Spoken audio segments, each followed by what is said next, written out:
Greetings, Glitter Gang, and welcome back to Kathryn Scraps Live. My name is Kathryn, and this is the So Much Fun album.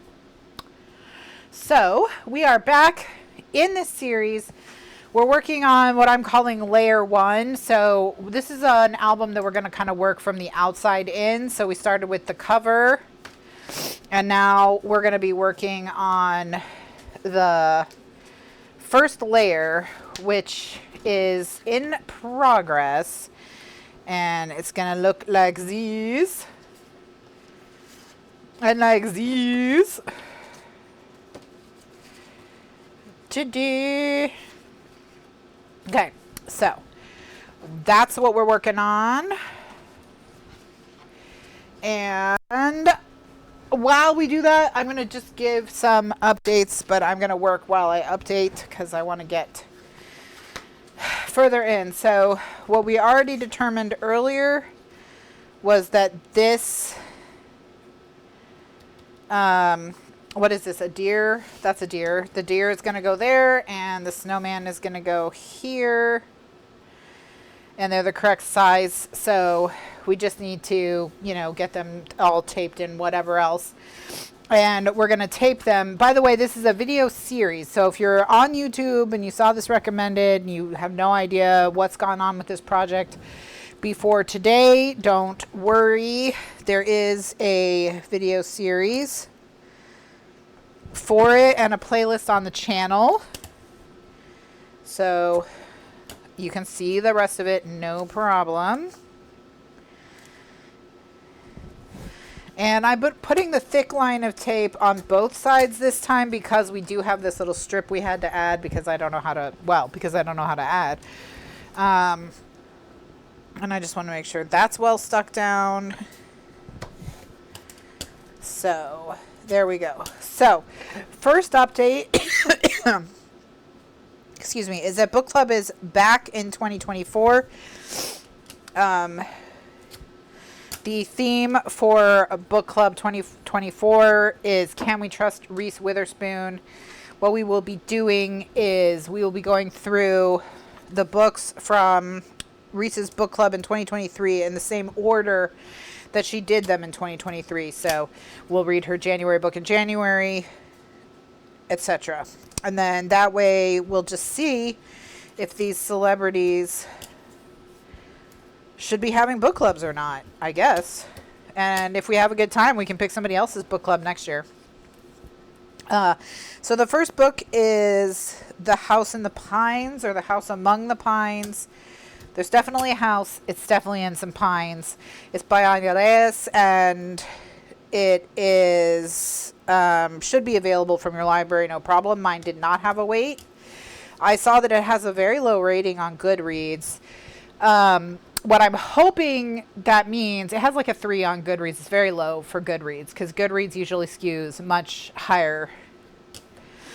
To have below a 3.5 on Goodreads is like, that's a bad book, you know. If a book goes below a 3, it's the worst garbage in the universe. You know what I'm absolutely loathed. And that's because on Goodreads, 1 star means I didn't like it, and 2 stars through 5 stars is like, I liked it, but how much did I like it? So it's a huge, there's 4 ways to say I liked it, and there's 1 way to say I didn't like it, and that's why Goodreads skews high. Okay.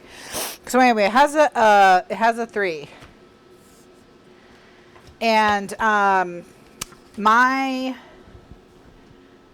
Goodreads, sometimes you get a 3 on Goodreads because you have a lot of 5 stars and a lot of 1 stars, which means people are like loving it or hating it. It's a take it or like leave it, not for everyone kind of book, right? Okay, so we need to chomp this corner at, what is it, 3 3/8? I think 3 3/8 is where we are, so.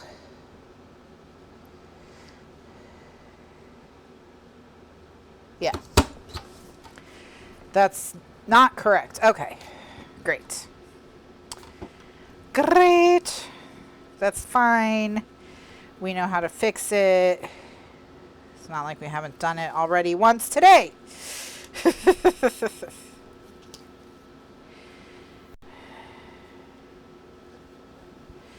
Do do do do do do do. Do do do do do do do do. Okay.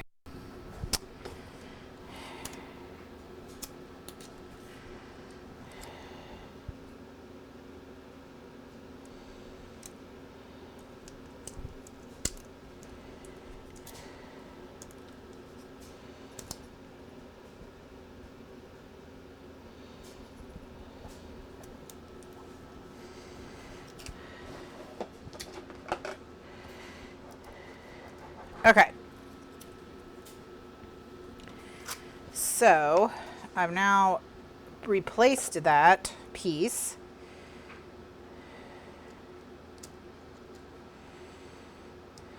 I think it's 3 3/8, but I think I chomped the wrong corner. I think I need to chomp this top corner.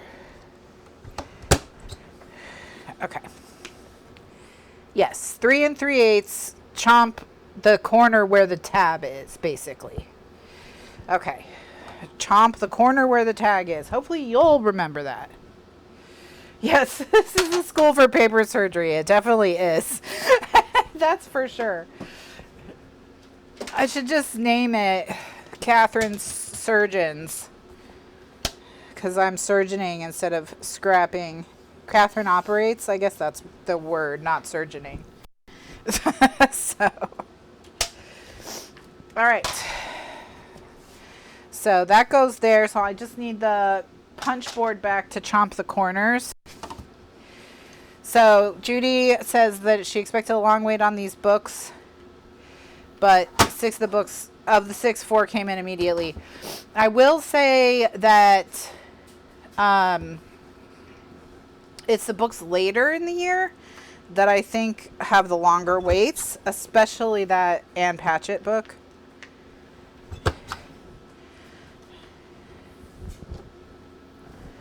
All right.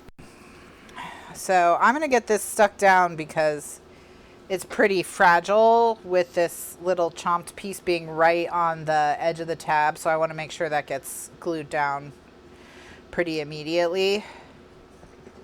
So I'm just going to ink this and stick it down.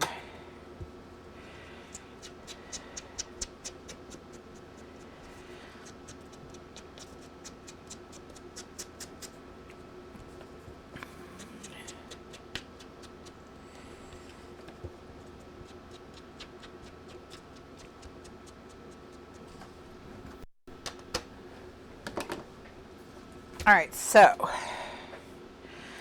I'm going to peel all the tape, and then I'm going to put a little bit of tape over that little piece of tape right there and cut around it, just to make sure it's really well stuck down. I'm going to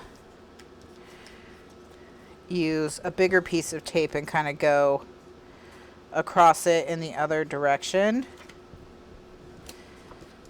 and then cut it off.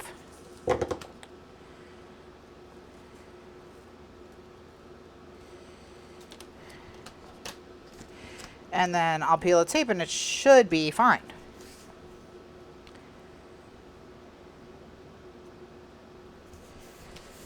All right. Perfect. Ta-da! All right, so he's repaired.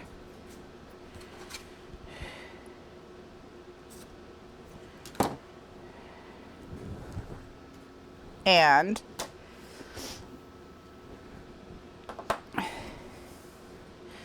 now let's do the other side. So we know we chomp the corner where the tab is now. So that means this bottom corner is 3 3/8.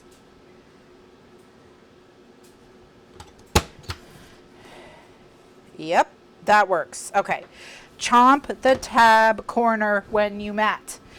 Chomp the tab corner when you mat. Okay, let's all try to remember it together. Together. Oh, yeah.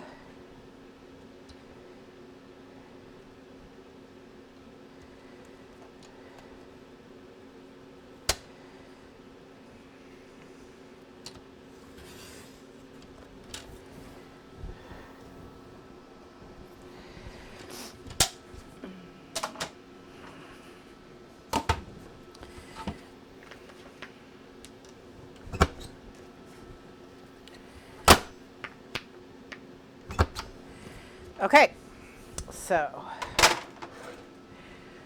there we go. All right. So yeah, so the book club books, we will read them, like I said, in the same month that Reese's book club originally read them. So we'll read the January one in January. We'll read the February one in February, the February 2003 one, the March 2003 one, etc. So we're going to do them all from the 2003. We're just going to repeat her last year. And we're doing that instead of following along with her book club, so people can plan ahead and place holds and things like that. But also, if you use the Libby app to get ebooks from the library, I do want to tell you about, because that might help with this year, because this year is a little bit more tight towards the end of the year with the holds, for example. Okay. So this is my shelf. You can see I have The House in the Pines. I've taken it out. And when I go to my holds, okay, see how this hold says it's suspended for 152 days, and this one is also suspended for 152 days, and this one is also suspended for 152 days. What you can do is in this tab here, it's under Actions. This button, Suspend All Holds, will suspend every single hold that you have. And you can just say, like, however many days. It's up to 180 days. Okay? Up to 180 days. So I just say update holds, and I'm going to update them to all be unsuspended. So they'll all be suspended for 30 days now. And what I do when I place a book on hold, I immediately suspend the hold.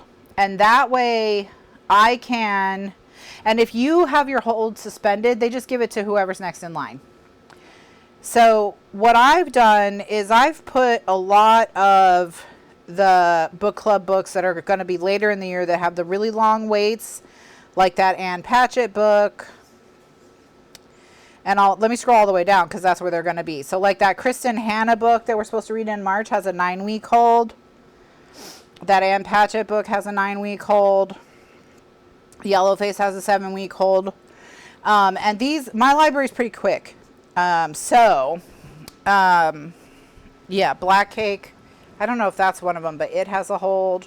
So anyway, yeah.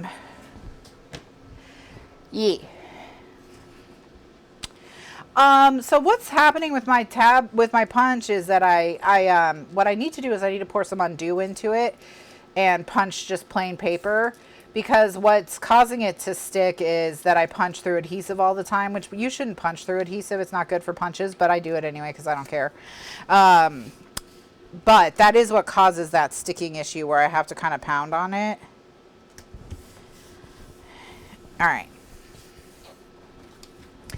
Okay, so we've got these two, right?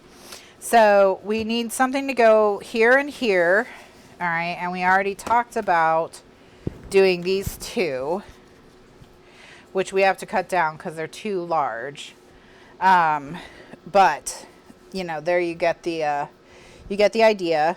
So what we're gonna do is we're gonna cut them down to this size, which is 4 inches.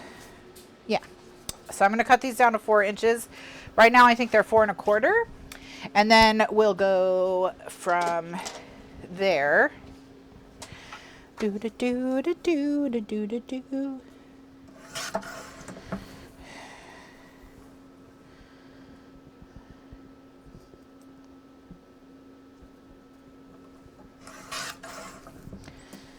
All right. So there's that. Yep, that's currently the right size. And then this one.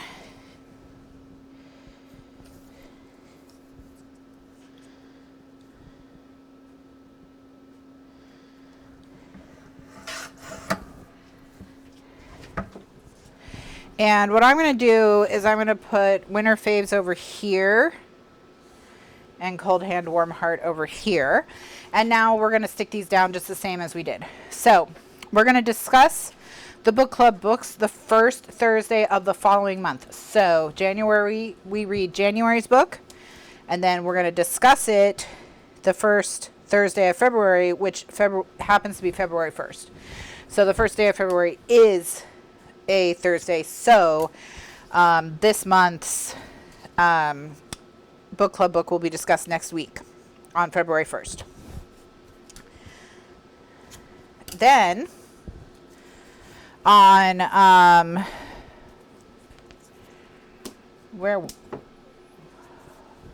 then February 8th, we will not have class because Sunday, February 11th is Scrappy Bowl 2024. So we will be having Scrappy Bowl this year. And we will be doing all the things, the drinks, the prizes, and all of that. So we'll have the prize sign-ups on Facebook. They'll go up the first... they'll go up the Sunday before, the weekend before. So, like, if it's Sunday the 11th, what is that? The 4th? Sunday the 4th, they'll go up. So, you have a week to sign up for prizes. If you don't have Facebook, you're going to have to ask a friend or family member who has Facebook to sign you up. So that's how you sign up if you don't have Facebook. You have to ask someone you know who has Facebook to sign you up. There are people in the chat who have volunteered in years past to sign people up. So, you know, it's worth asking. But if you have friend, sister, child, grandchild, really hip cousin, whatever, you know, you'll be good. Okay. So, winter fave. So we know now that we punch the corner that has the tab. So this is the corner we punch. 3 3/8. It says 3 5/8, but that's fake. That's the original cut. Yeah, there we go. Perfect.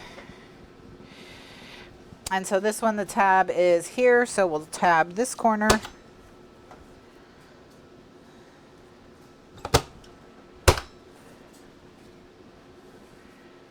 Exactly. I think that's the correct way to go about it, Melanie. I think you have the right idea there, which is you don't need to tell people if there's no class because we're getting ready for Scrappy Bowl. If you count on class for your alone time, you can just read quietly to yourself or watch videos to yourself, and they'll never know. They'll never know. All right.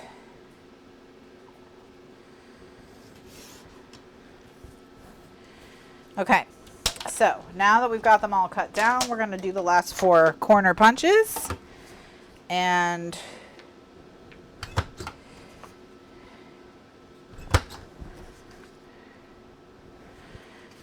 then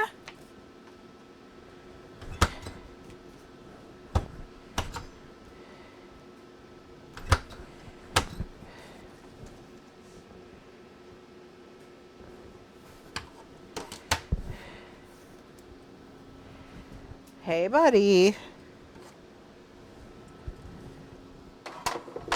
Okay, so let's ink and stick. So yes, Super Bowl, we don't know who's in the Super Bowl yet. It's down to 4, so we don't know who it is, but it will be either the Baltimore Ravens or the Kansas City Chiefs versus either the 49ers or the Detroit Lions. Now, like I said, I don't know anything about football, but I do know that in all the years I've been doing Scrappy Bowls, of those 4 teams, the teams I see in the Super Bowl the most are the Chiefs and the 49ers. So that's who I would expect it to be. But we've never had the Lions. We've never had a Detroit cocktail. So, you know, that could be interesting. I'm thinking about buying edible gold leaf. if I can find like a sheet of it to do something if the 49 to decorate my drink if the 49ers win. So because you can consume gold in small quantities. You can get heavy metal poisoning from gold, but it's extremely difficult. You have to consume a huge amount of it compared to other metals. So you can pretty much eat gold. It's not that big of a deal. Usually the only people who get heavy metal poisoning from gold are people who are using it for a treatment of some kind. So I'm not that worried about it. But we shall see. I do know there's food grade gold leaf and then there's like furniture grade gold leaf. And my assumption is the difference is that the food grade gold leaf is made in a sterile environment and the furniture gold leaf is not. So the manufacturing process for the food is slightly more intense. But I have no idea. It could all be the same and they're just upcharging for the food grade. Okay. All right. So now I want to talk about the closure. Do I have, oh no, I still need to do the sides. So we need 1/2 inch by 6.5 inch strips of paper. So they're going to look like this. So let's do like a plaid or a stripe or something geometric. Oh, no, I'll use the wood that I wanted to use earlier, but it didn't work out. Chia pet. Chia pet. All right. So I need 1.5 inch by 6.25 inch strips. So what I'm going to do is I'll just use the ruler.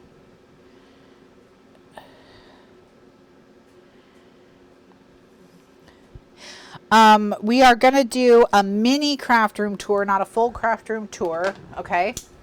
So it's not like very organized. It's mostly just put away. So I'm going to show you the room so you can see the layout and all of that. But, you know, I'm not going to do an in-depth, this is how I organize my dies. This is how I organize my whatever, you know, it's not going to be like quite that in-depth as it has been in the past. If you were here for the year where we had Franna White, Fran was here earlier and said that she would reprise her role once I did get everything like meticulously organized. So that's fun. Hopefully we can have another Franna White year. My throat is really dry, everyone. So if I cough or whatever, I'm so sorry. I don't, the winter, you know, I'm not used to the low humidity. I've been having to use O'Keeffe's on my hands. Like my hands were cracking and peeling and gross.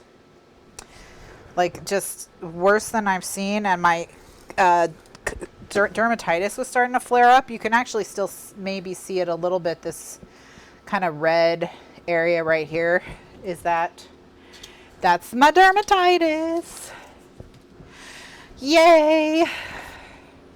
Getting older is so fun. Yeah.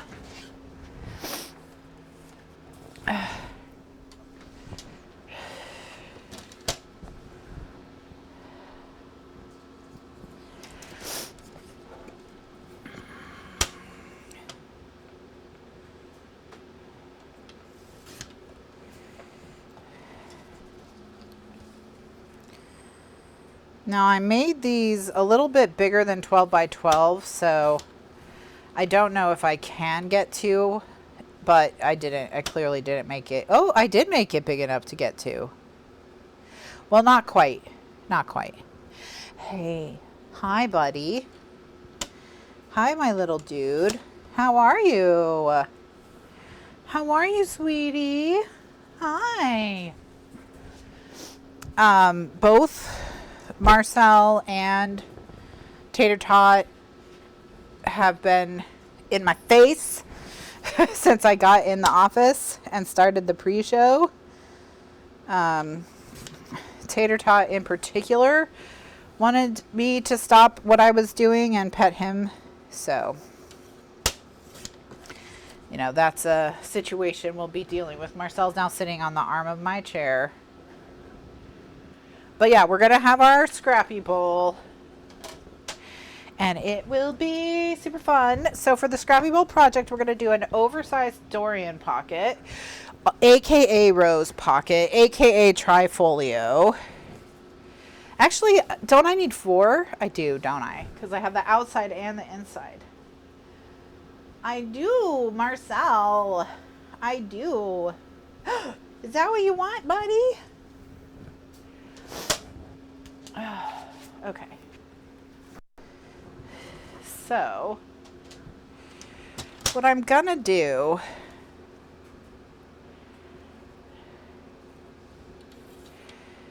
just to be a little faster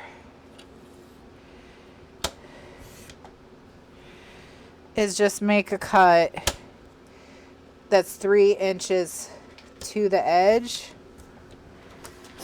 Okay.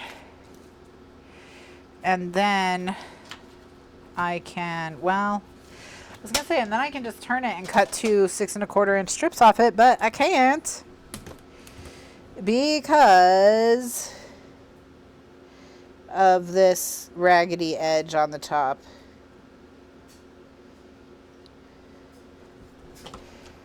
The Never Again project, I know. I know. I'm also going to do, instead of doing the venue cocktail, normally there's 3 cocktails for Scrappy Bowl. There's 1 cocktail to represent each team. And then there's a cocktail that represents the city where it's being held, which in this case is Las Vegas, I believe. So I will do some Googling to see if there's a signature Las Vegas cocktail. My guess is there's not, because every hotel and bar and other venue in Vegas is going to want to have their own signature cocktail. So what I'm going to do instead is I'm going to introduce the glitter bomb, is what I've decided to call it. And it is going to be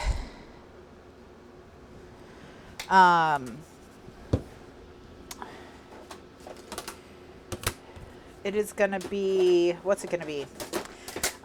Cranberry juice, vodka, and peach schnapps with glitter. Or it will be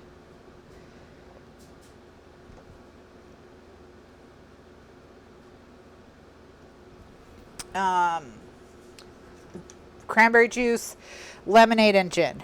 But we're probably going to do the peach schnapps one.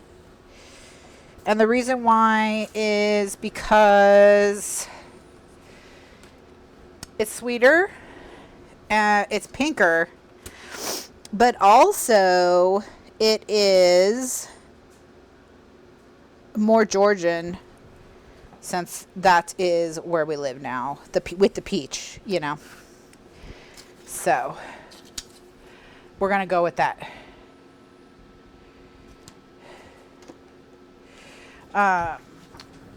So that'll be the 3rd drink. So again, we wait on the 2 teams to find out the team drinks, and then we go from there. So to make the Dorian pocket, it's going to be camp themed. I'm going to be using the Trail Mix collection from Simple Stories. I'll be using the digital collection, and then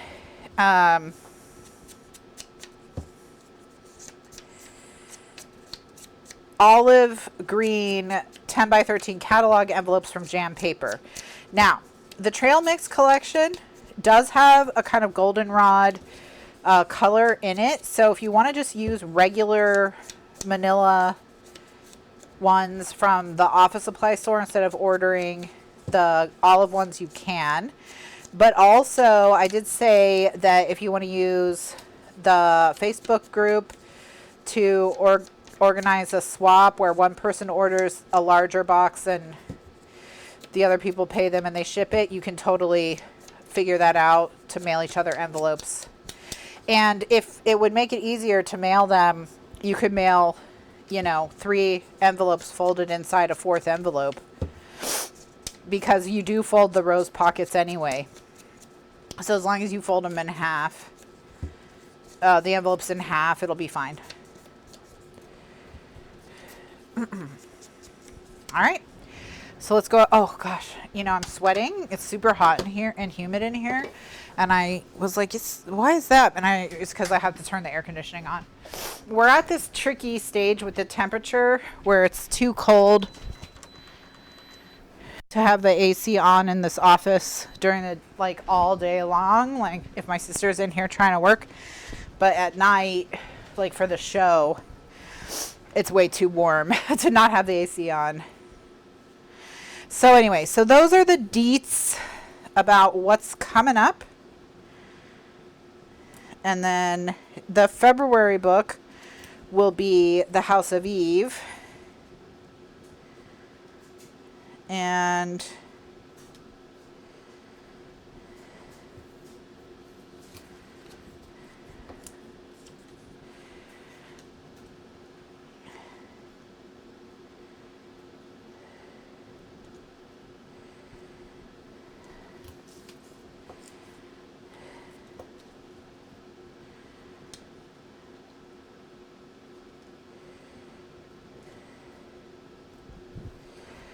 all right. The humidity in your house is 16%. I'm drying out. I've been drying out all winter, especially the last couple weeks. Dry. But today I can feel the moisture in the air in this room. It's so funny. But the house is very humid today because it's been rainy and drizzly all day, and we've had the door open for the cats because it's warm enough for them to look out through the screen doors. So we did have a lot of moisture come in the house through the open doors today.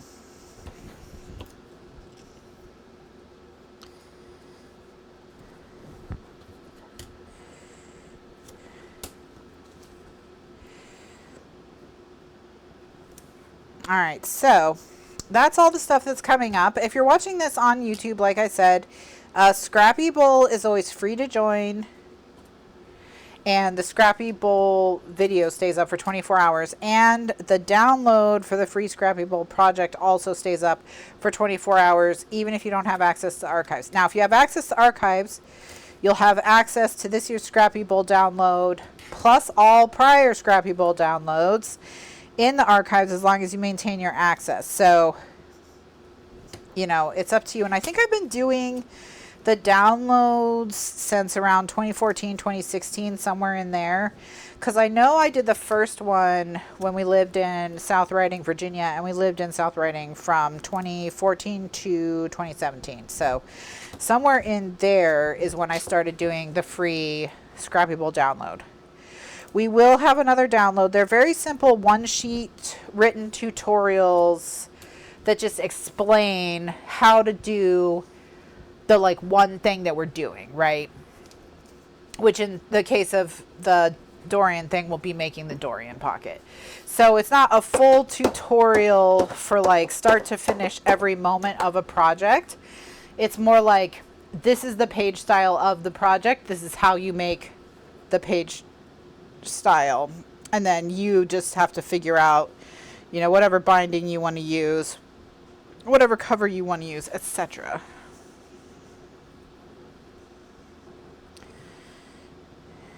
All right.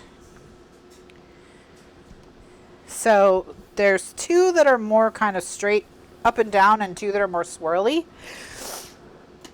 I'm going to put the swirly ones on the inside and the straight up and down ones on the outside. But yeah, 16% that's rough, Judy. Drink a bunch of water and slather yourself in lotion.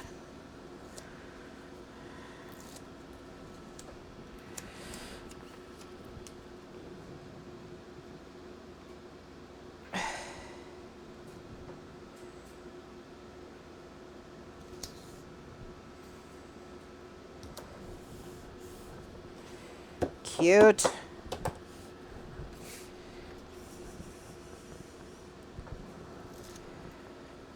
And then, are there any other announcements? I think we're good. So yeah, we'll just read The House of Eve in February. We'll discuss it the first week of March. You gets it. You gets it.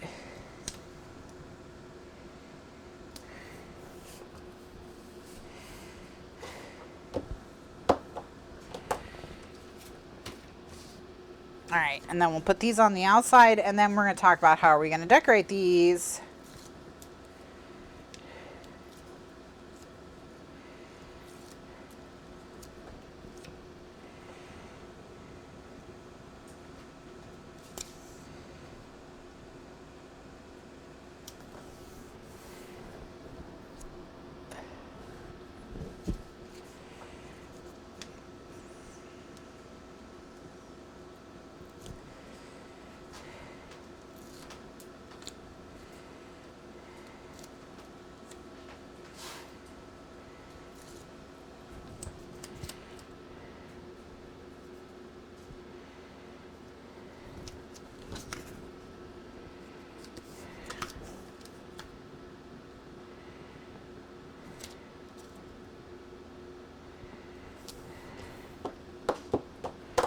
Okay.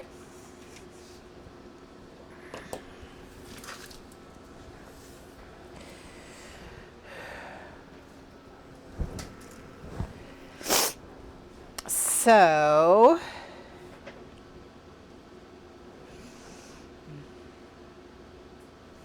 right, there we go. Okay, so now we're going to talk about how we're going to do the closure.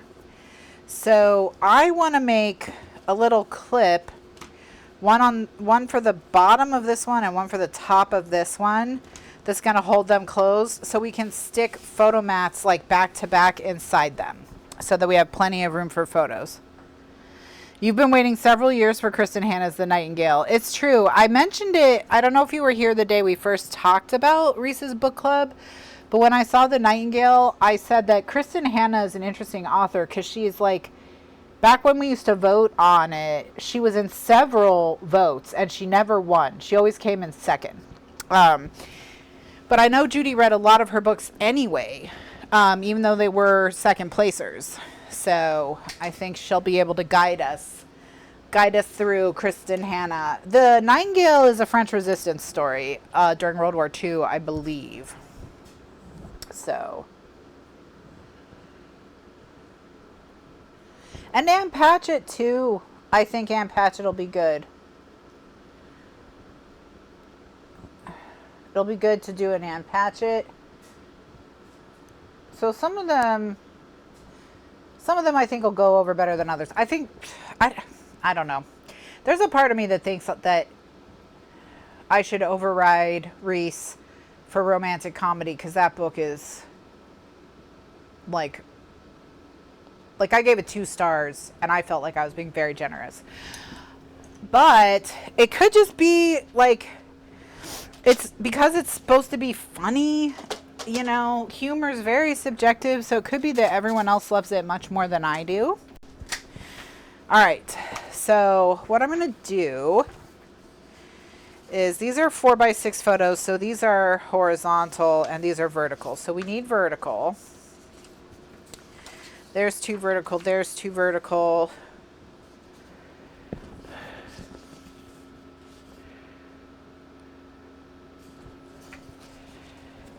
Yeah, romantic comedy, I just didn't find it funny at all.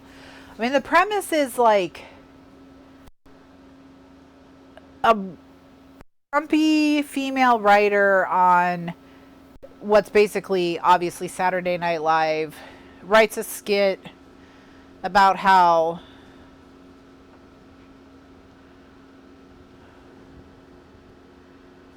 oh, did you read it already?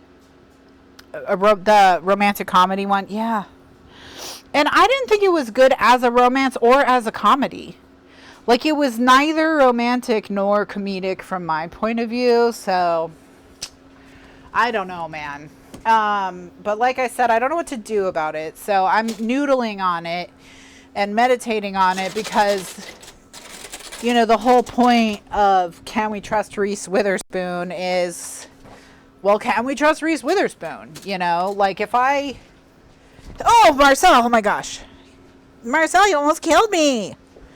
Why, Marcel? Why?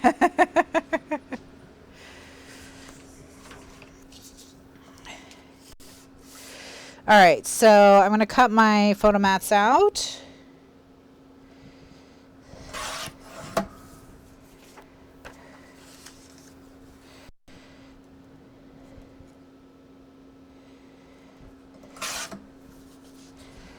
All right.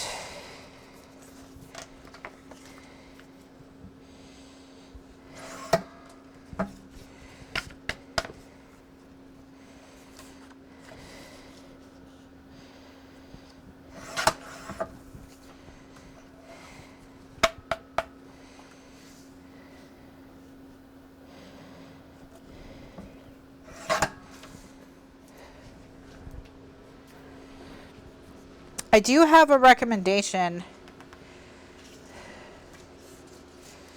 but for those of you who like mysteries, I hear nothing but excellent things about the Thursday Murder Club. Nothing but excellent things about the Thursday Murder Club. So I've thought about replacing romantic comedy with the first book in the Thursday Murder Club series, because I think it would be nice to have like a true mystery on the list.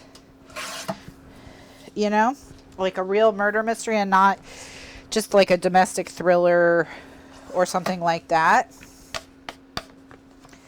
So I have thought about that.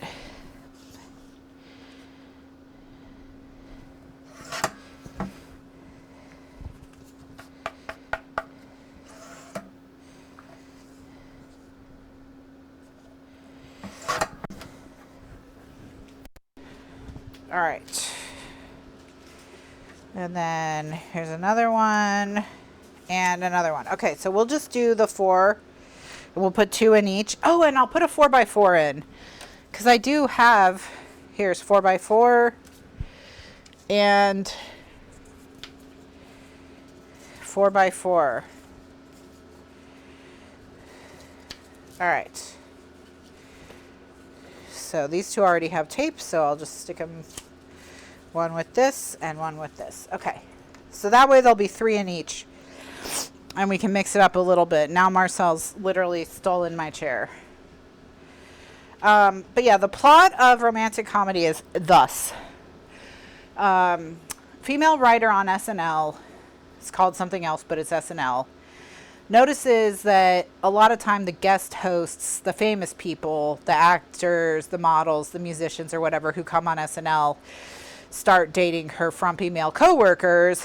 And so she writes a skit about how the reverse isn't true. So like the hot male models and hot male musicians and hot male actors don't date the frumpy female writers.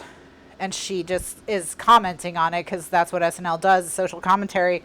And then she basically gets into a romantic entanglement of some sort with one of the hot male guests or whatever, but then COVID happens, and so all they can do is email back and forth. It's a lot of emailing. I didn't, like I said, I didn't find it romantic. I didn't find it I didn't find it romantic, and I didn't find it funny. So I don't know. I really want it gone because I don't even want to talk about it.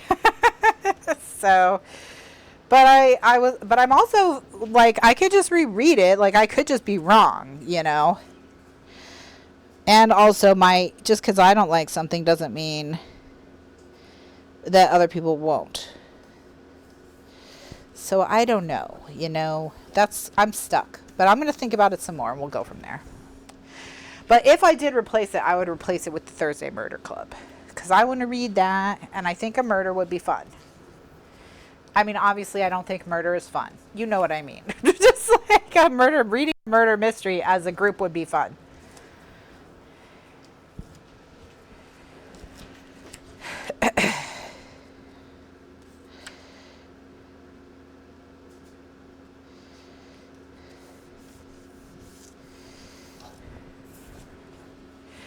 All right, so I've got the 2 squares. Marcel, why do you hate me? Huh, buddy?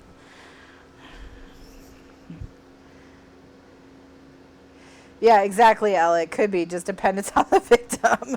Like, if I'm the victim, probably not fun. Probably not fun. Hey, bud. Hey. Of course, just like legally speaking, I'm going to say that we do not advocate murder here at Kathryn Scraps. So, murder is officially bad. Officially. All right, I have to transfer Marcel to a chair, so I'll be right back. Buddy, can you get up, please?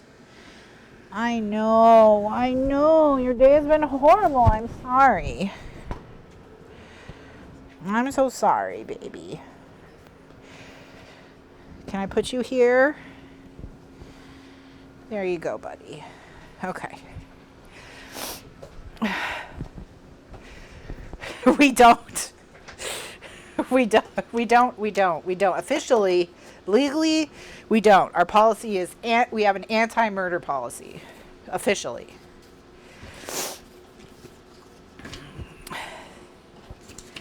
So what I'm going to do is I'm going to tape bracelet. How many do I need to tape bracelet? 4? Okay. I'm going to tape bracelet 4 and then we'll stick them to the other 4. We only cut off the legs of birds. And paper birds. I don't advocate the cutting off of real bird legs either. Speaking of, Gretchen sent me a Christmas card with a bird on it, but she cut its legs off. You can still see a little bit where the legs were supposed to be, but I appreciate the effort. I appreciate the effort. It's important.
Good evening, Mandy. How are you?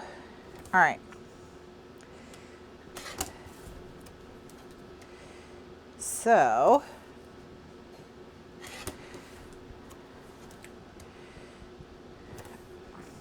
but we'll see.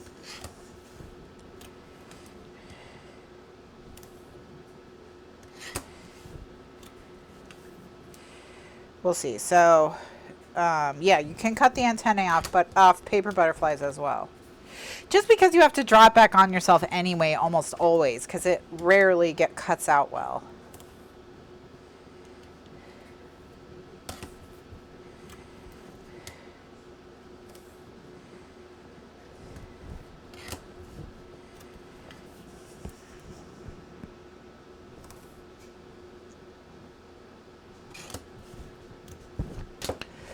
Okay, so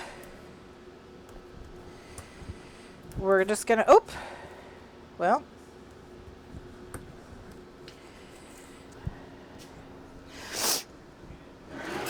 need a new 1/4" tape. By the remember, we will do a tape order for Scrappy Bowl as well, everyone. So we will do another Scrappy Bowl tape order. A stock up and save sale, so everyone can get their tape supplies back up.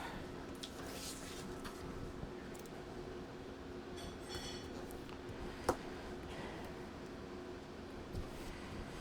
right, so And then in terms of schedule, what we'll do is we'll work on this week and next week. We'll discuss next week the book during the shows. And then what we'll do is we will have our break to get everything ready for Scrappy Bowl. And then after Scrappy Bowl, we'll go back to, well, we'll go back to this and finish this, and then we'll pick back up with the Scrappy Bowl project and finish it to completion. So we will finish it to completion as well, but we will finish this first, because hopefully we'll be pretty close to the end by the time we Scrappy Bowl. Hopefully. Since we only have 2 layers left, so if we finish this layer this week and we do layer 2 next week, then we'll really only have layer 3 in the final pocket left. So we should be in pretty good shape to wrap it up pretty closely after Scrappy Bowl. And then we'll do the Scrappy Bowl project, finish it, and then it'll be wedding season. And then after that, knowing me, it'll probably be time for Christmas in July. Just knowing my speed.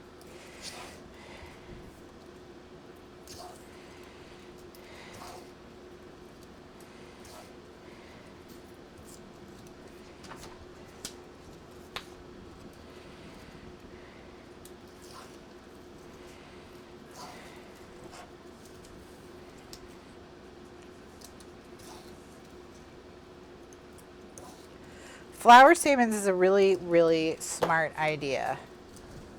I'm going to remember that. So,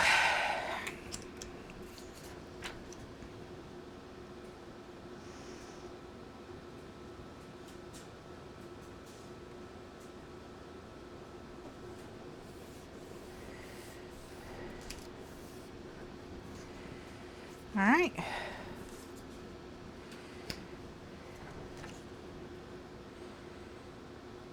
Do do do do do do do.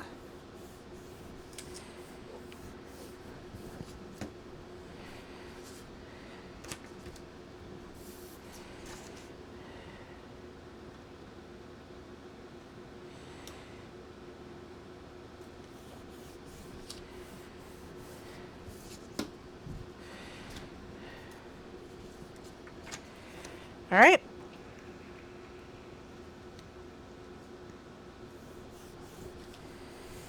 Okay, so we've got our little stack of photo mats done. So those are ready to go in it once we have a way to keep them together.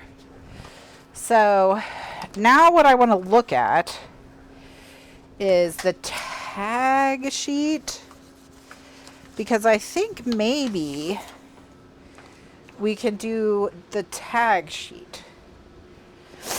So what I'm thinking is, well, no, the tags are too big because they'll cover up too much on the back. I was thinking of folding the tops of the tabs over the front, but I do think that that's going to be a little not right. So we are going to just make our own little shape. So it'd be good to use up scraps.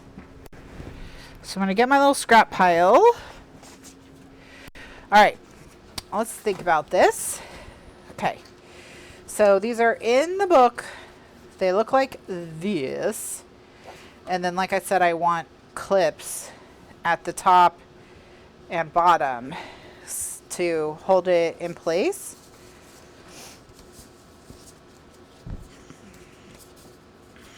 And what I think I want to do is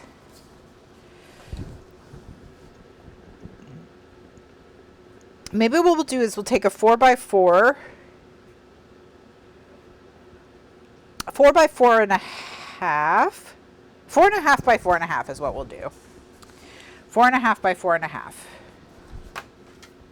Well, this is 4x4. This is 4 inches. So maybe we'll, yeah, 4 by 4.5. I think what we'll do. 4 by 4.5.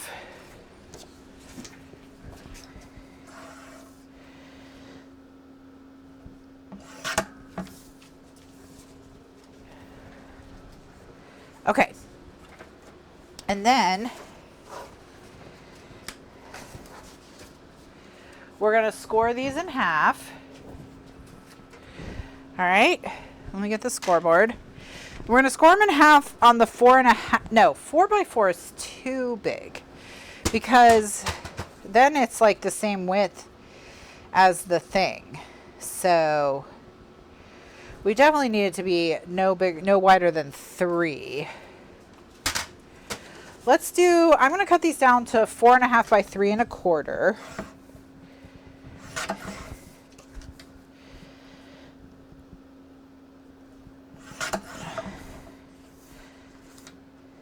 Or actually they're 4 by 3.25. Because I don't know how to math. All right. So we fold them in half at 2 inches. Then we can get an idea of how they're going to look.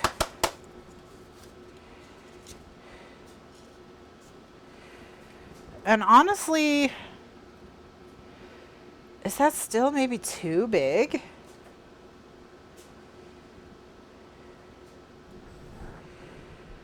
I'm going to cut it to 2 3/4.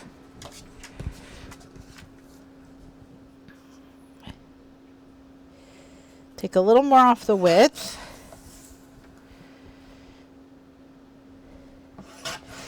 And then for height, let's make it whatever 1 3/4 plus 1 3/4 is. 3.5? Yeah, 3.5.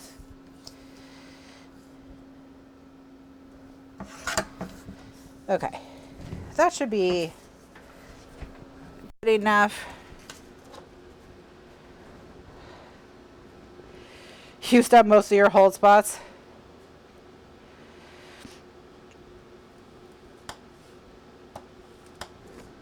All right, so they're 3.5 by 2 3/4 right now. Yeah, I think that looks a lot better. Okay. All right, so I did say we were going to do no magnets. These I'm going to do magnets. However, if you didn't want to be, will there be Halloween this year? Yes. Yes, we can do a Halloween this year. Like a dedicated Halloween? Yeah. I don't do fall albums, dedicated fall albums that often like I did last year.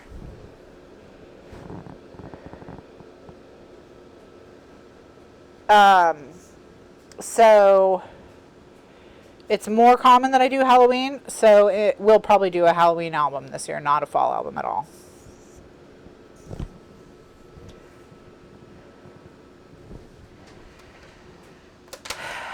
Yeah, so, okay. So there's a couple ways we could do this. If you don't want to use, if you don't want to use magnets, you can just use binder clips if you have cute binder clips. I'm actually trying to find some. Here we go. Okay, so this is my favorite kind of clip. It's called a bullnose clip or a bulldog clip. You've been reading the books as they become available.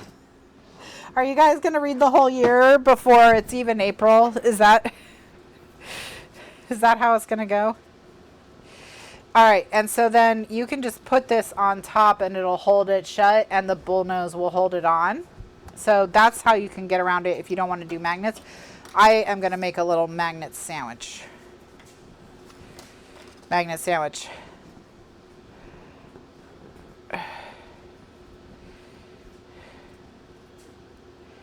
$300 days for yellow face. It's not that good. No offense to Rebecca Kwong, but It's not 300 days good. I mean, I gave it 4 stars. I had a good time. But I don't think it's, yeah. It's great. I mean, 4 stars is a high rating. But, nah. Well, I think it's gonna, right now at this very moment, R.F. Kuang or Rebecca Kuang, she's involved in the Hugo Awards scandal.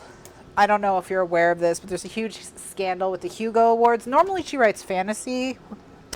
The author of Yellowface. She's written 4 fantasy books, and Yellowface is her first contemporary, or the only contemporary that I know of. So,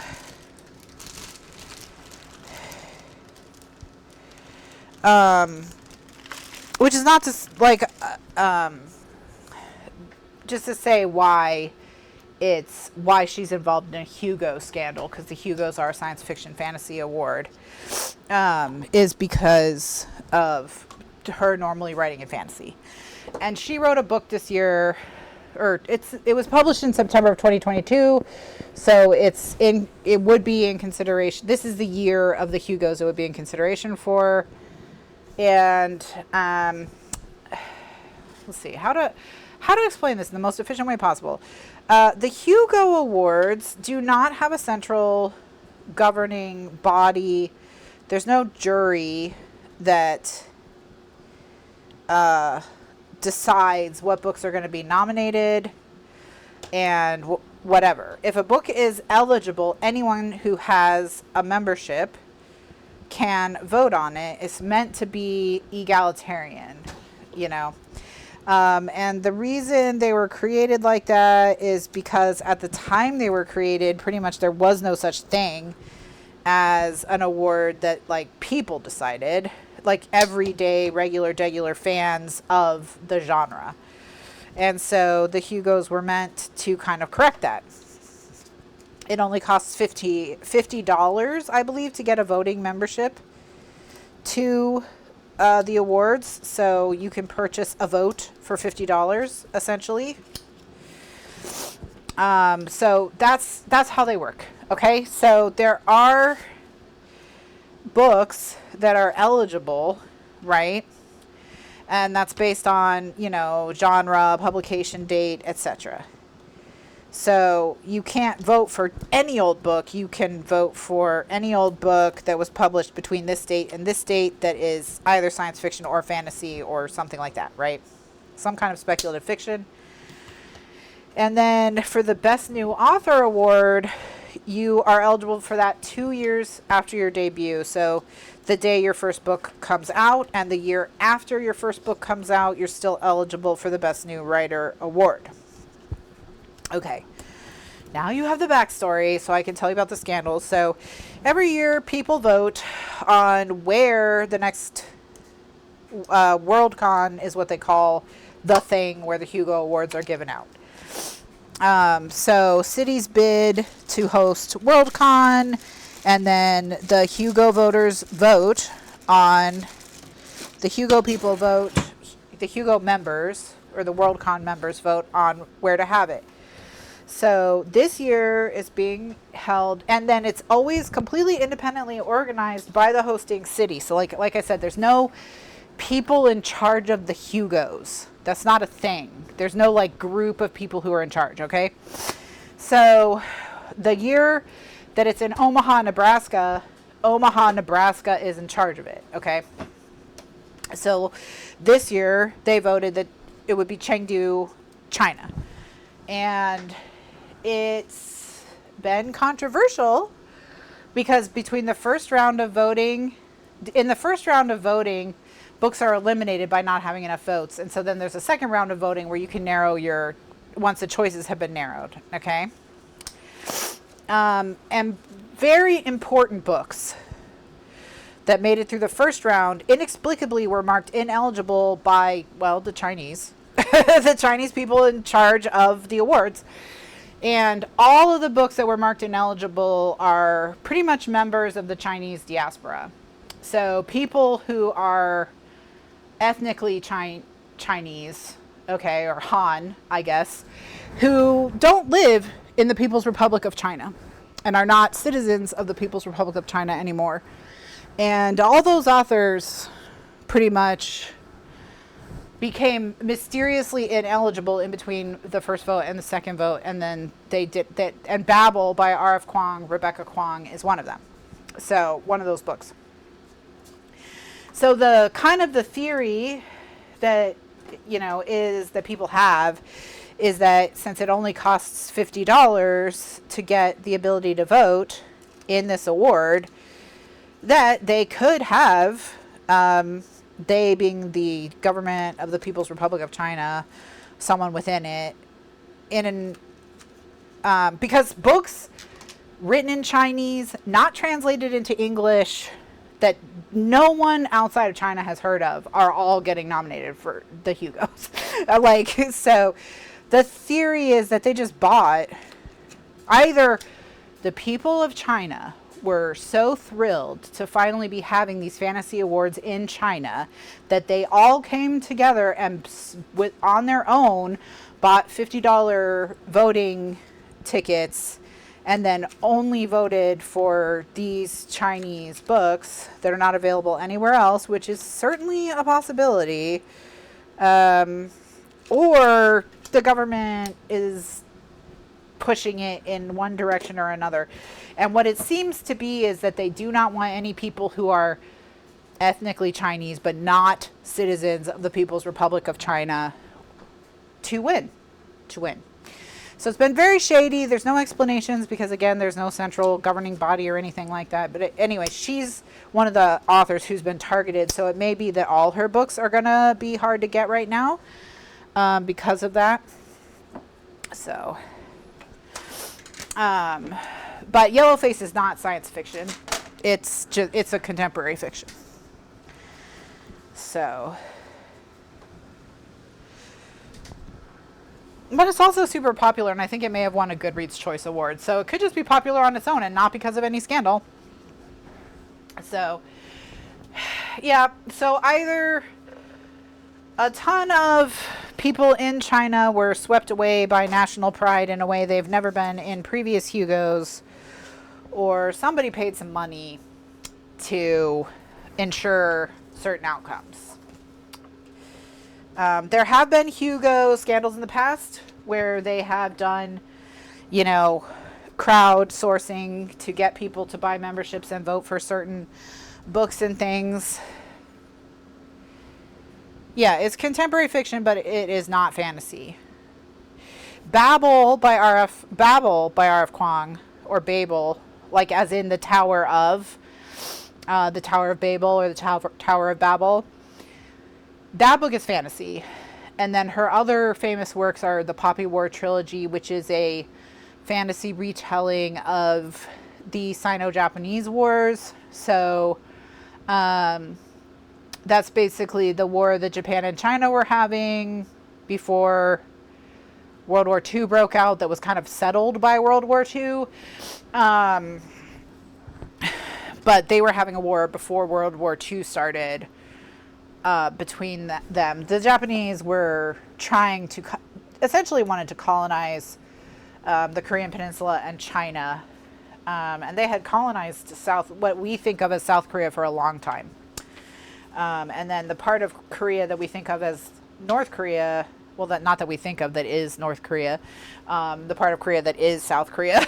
The part of Korea that is South Korea was under Japanese control at the time the war broke out, and the part that's North Korea is where China and Japan were doing most of their fighting. They were doing a lot of their fighting in it. But the Japanese were using the Korean Peninsula to invade China, essentially. And that's why they colonized Korea. So, anyway, so it's a fantasy version of that. So I think, like, I want to say opium gives you magical powers or something, and the Chinese are taking it to fight the Japanese, but also opium still is opium, and you still get addicted, and it still does horrible things to you, so it's like a trade-off. I think it's something like that. I haven't read it. Okay, so I want like a little cute plaid. Like I want something like this. to go on these. So I'm going to look for that, see if I have that plaid in here somewhere.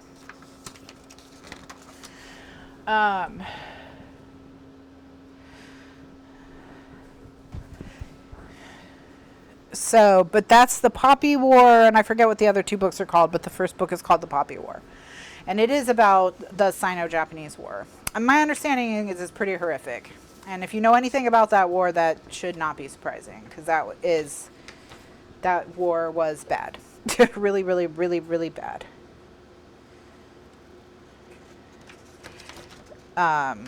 Which is not to say that war is good, but a lot of war crimes.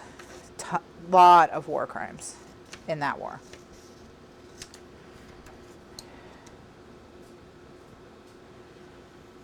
And I think they are depicted on the page pretty realistically, and so people have a tough time with the series, even though it is technically fantasy.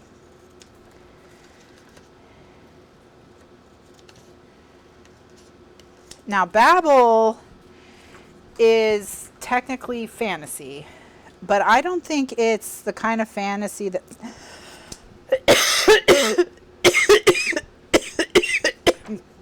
Sorry, I told you my throat's very dry. Babel's fantasy in the way like Salman Rushdie's works are fantasy, or Gabriel Garcia Marquez is fantasy, you know. Like, yeah, there's stuff going on that doesn't go on in our real world, you know. But it's mostly the same. It's mostly the same.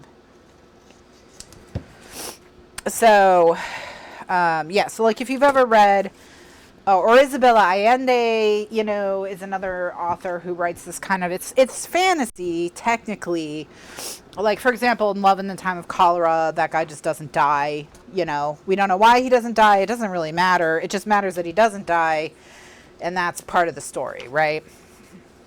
So, that's kind of what Babel is. So what Babel is it's about these people who work as translators at Oxford, and the magical realism aspect of the world is you can use language and the element silver to do really powerful magic, and it replaces the steam engine essentially. So they never really invented the steam engine because they could do this silver magic. So, you know, their textile mills during their industrial revolution is called the Silver Revolution, and the textile mills all run on silver magic or whatever.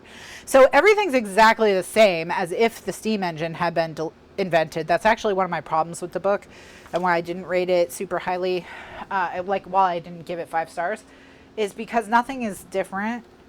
And because nothing is different, I'm like, it just shouldn't have been fantasy. Like, this was not necessary. And if it was going to be fantasy, things should be really pretty different. You know, you should be using this fantasy to, I'm looking for, where is this plaid? I must have already cut it or something, but I just like cannot find a scrap. Oh, here's my scrap. I thought it should have really been different. And then the other thing that she didn't address, which I think is problematic, is nothing about the way silver was mined changed either. Okay. So like the state of Central and South America with colonialism is no different than it already was when they were just using silver for the things they were using silver for without this silver magic. And I just feel like that the violence and the stripping of minerals and everything that they would have done would have just been so much more if everything was powered by silver. Like literally everything on Earth is powered by silver. You can't run a factory without silver. You can't heat your home without silver. It's the most important element on the planet after like water. Yeah, you know, and yet nothing is changed in society, which is what's my problem. But if you wanted someone to kind of talk about like an overview of the type of colonialism of that era, like she does do that. Okay, so these are 1.5 inches. The pattern paper needs to be 1.5 inches by 2.5 inches. 1.5 inches by 2.5 inches. Anyway, so what I'm going to do is, this is already 2.5 inches. So I'm just going to cut 1.5 inch strips off it. That said, I do think Babel's a good book. I just think it's not a perfect book. And by the way, there really aren't many of those. So, like,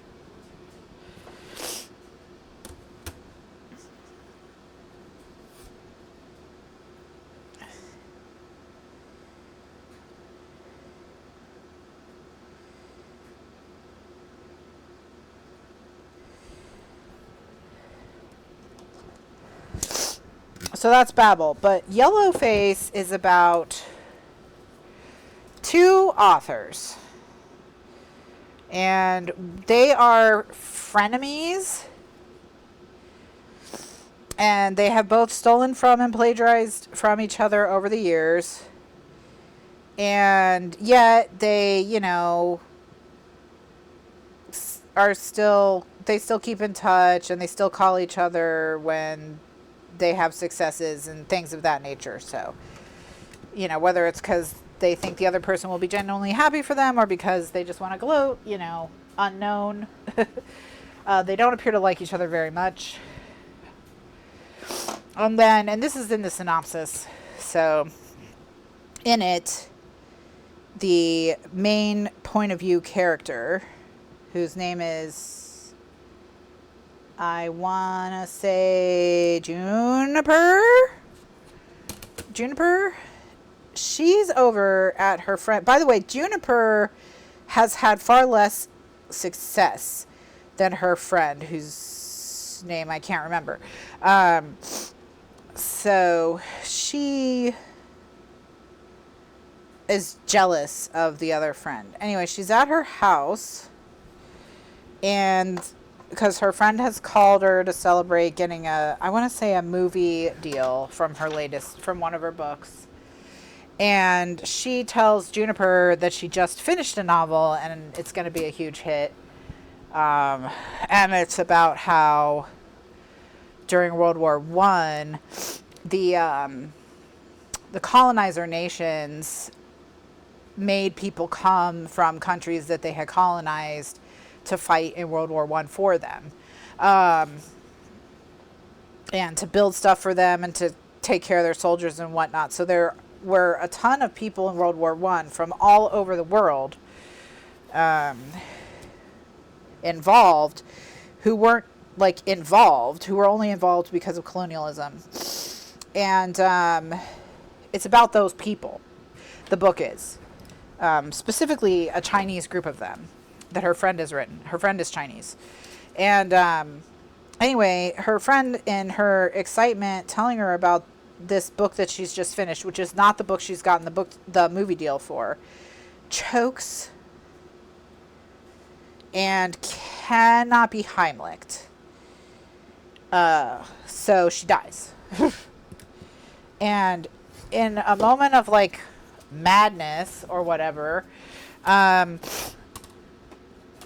Juniper steals her manuscript for the World War II book or World War I book, because she knows that her friend never tells anyone about a book until it's totally done. And the first person she calls when she finishes a book is her, so she can, you know, gloat. Or that's what Juniper thinks, because Juniper doesn't like her. Anyway, so she decides she's going to steal the manuscript. So that's what the book is about. So it's really, it's an interesting book. Lots to talk about in terms of like who gets to tell what stories, how, what the responsibilities of authors are, publishing, etc. So there's quite a lot in Yellowface. And I liked it more than Babel. I gave them both 4 stars, but I liked Yellowface more. So, but Babel is like the book you're going to learn more from. You're not going to learn a lot from Yellowface. I mean, you'll learn a lot about publishing from Yellowface, but not a lot about, you know, history the way you will from Babel. And Rebecca Kwong went to Oxford, which is where Babel is set. So there's also a lot just about like the culture of Oxford in it.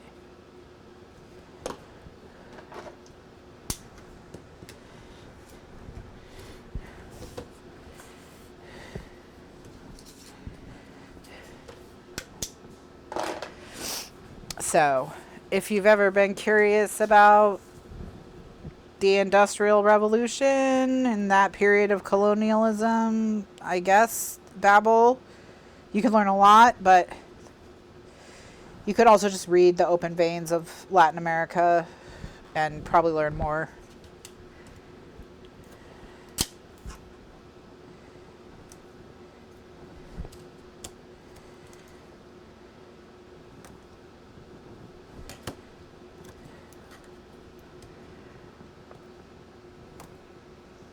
But anyway, there's a lot to discuss in Yellowface. I think we'll have a good time.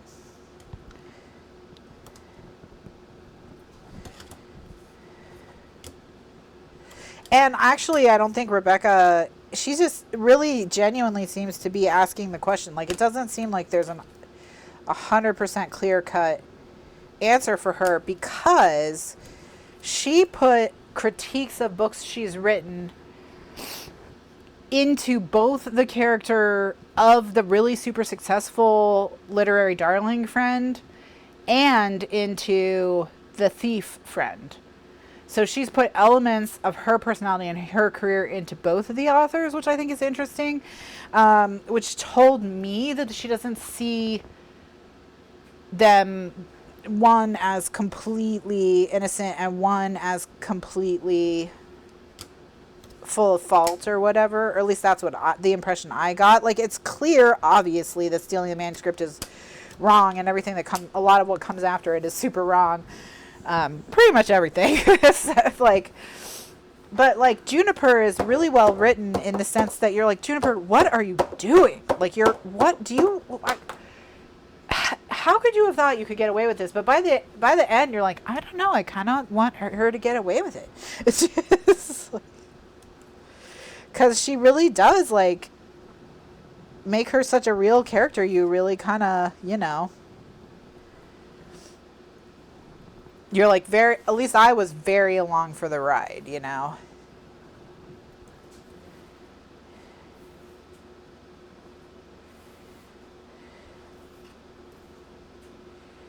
Okay. All right, so these are done. So I'm now going to chomp them. And then we'll stick them down.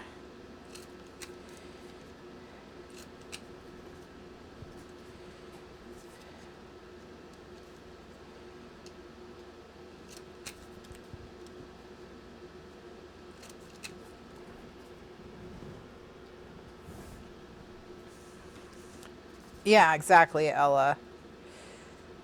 When you get really caught up in the book and you're like, these are real people to me, you know, and I actually care about what happens to them and whether or not they're going to still have careers or whatever.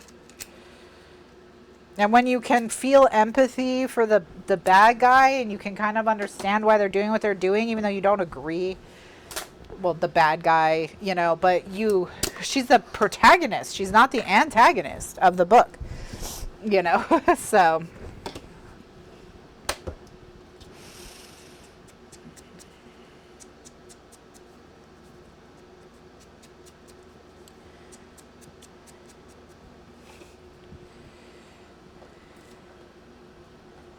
So anyway, there are some really great reads coming up on that list.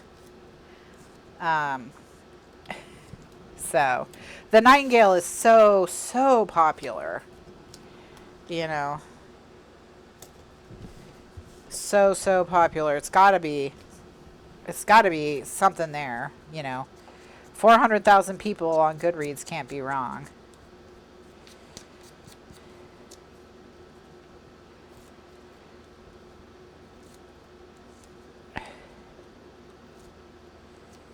But anyway, so yeah, Anyway, Rebecca, so I don't know what's going to happen with the Hugo Awards, but it seems, it's definitely, I feel bad for the author. I feel the worst for, I want to say, is Sharon J. Zhao, because she is, or they are one of the authors that should have been eligible again for the Best Debut Author Award, and who was just eliminated, you know, mysteriously with no explanation. The other thing is these authors are being told that their books were ineligible, but they're not being given any reasons why their books are ineligible. And again, with Sharon J. Zhao, it's really very suspicious because, again, they were eligible last year for this Best Debut Author Award, and you are eligible for that 2 years in a row. So, you know, by the rules of the group or whatever. So anyway,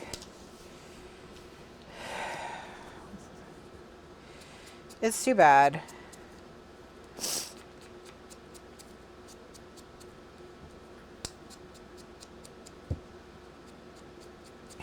And like Ken Liu, his book was declared ineligible.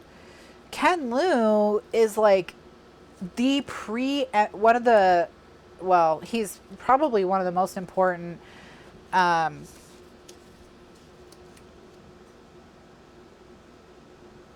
Chinese science fiction fantasy authors, just period, hands down, I guess. Living, working, writing today. But on top of that, he's the translator of science fiction and fantasy from Chinese to English. So like, people who are reading Chinese fiction in translation are also reading Ken Liu's work. So for a lot of the time, you know, and so to have his stuff be declared illegitimate is really wild, because a lot of the books that are by Chinese nationals, people who are still like supporting active members of the People's Republic of China, any books of theirs that are known in the West are only known because Ken Liu translated them. So again, just like, it seems like it was very specifically targeted at people who are ethnically some Chinese ethnic group and do not support the People's Republic of China. So it's very, very, very kind of weirdly obvious that it's like, who was targeted for these. Like, they didn't even just throw out some random Americans, you know, just to keep it from being suspicious. So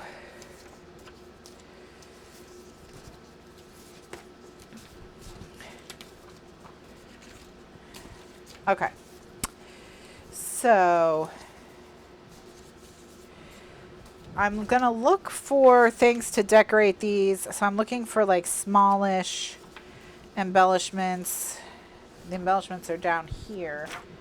Now finding smallish embellishments is going to be tough because of course I printed all the embellishments larger. But I know I have some like these.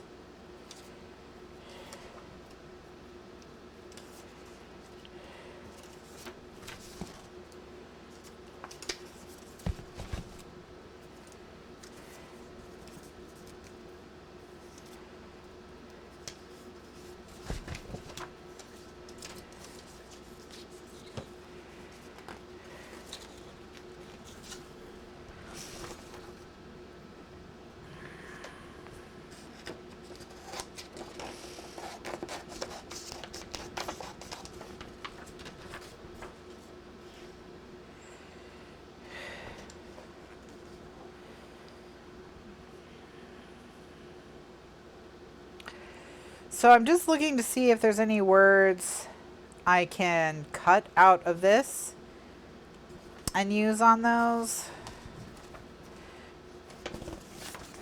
And, you know, there's ones like winter, warm, cozy, things like that, but nothing's like, oh, this is what I need. Okay.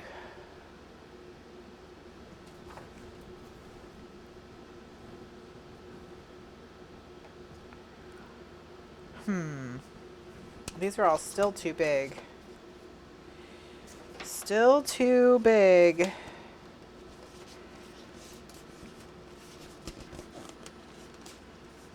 I went too big. I went too big. Okay. Well.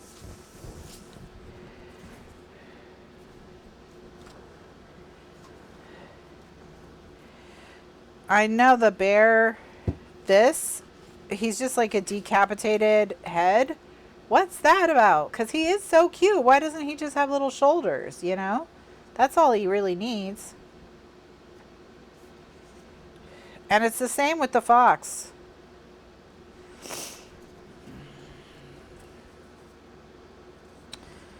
So I think what I'm going to do is I'm going to cut out the fox. And then I'm going to strengthen it on some of the lavender cardstock so that even though it's hanging over the edges, it'll be, you know, okay. And then stick it down.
All right, and then I'll ink it and glue it to some lavender cardstock, scrap, and then we'll cut it out again.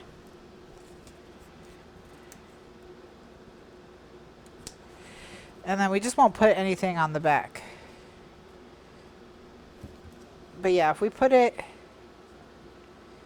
like so, with just a little bit of purple behind it to strengthen it, I think it'll look really cute. And in this instance, it'll not look super weird that there's no body.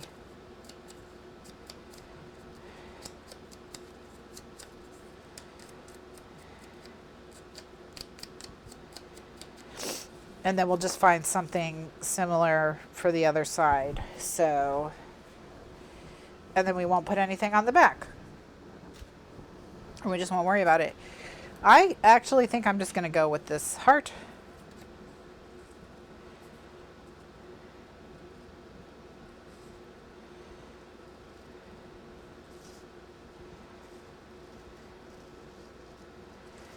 So anyway, there's definitely a lot of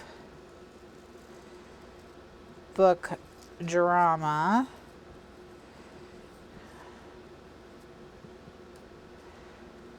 Around the Hugos this year. And like I said, there have been a lot in the past. So it's not a problem-free award always. Okay.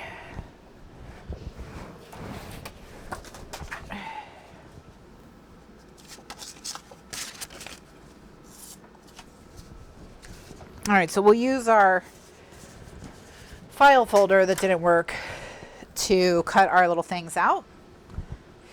So the first thing I'm going to do is remove this sliver of white so that the purple will show through. And then I'm going to take my Silky Scrap Book and I'm going to because I just think that'll look a little bit better than the white.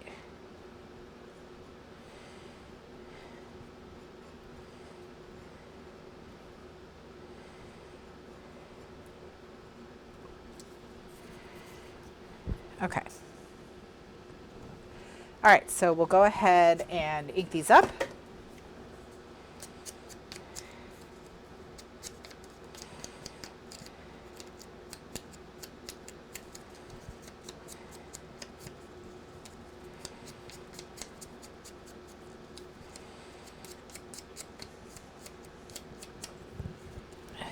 All right.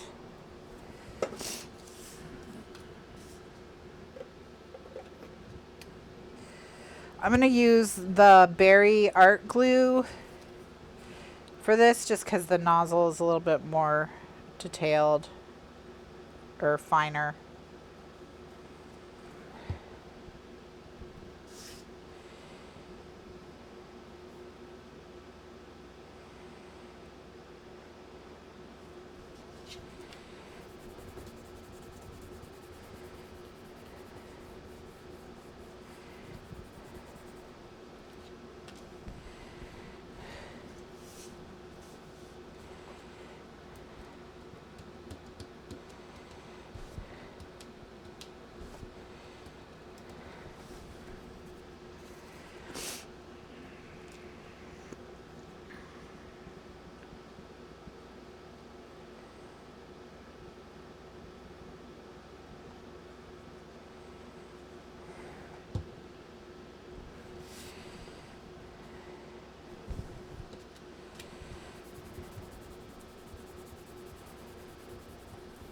And I turn it over so I can burnish it pretty firmly without having to worry about accidentally tearing the paper. Hey, buddy, I know. You're ready for me to be done. And I get that. Your point of view is totally understandable. It is. I totally get it. I get it, little buddy. I get it. Yeah. Hi, buddy. Hi. He's my precious little nugget. Okay. So we'll cut those out. We'll stick them to this. What else do we... And those will hold the photos inside. So the photos will be like... Oh, no. The photos are going to cover our tabs that we worked so hard on. Oh. Ooh. What to do now, friends? What to do now?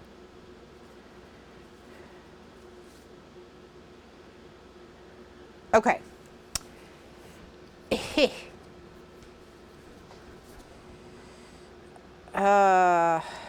Okay.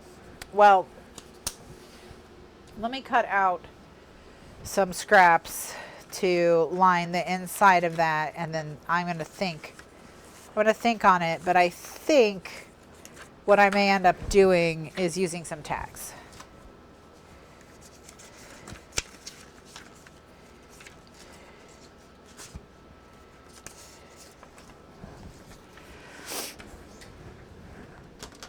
So what did I say? They're 2.5 by 1.5.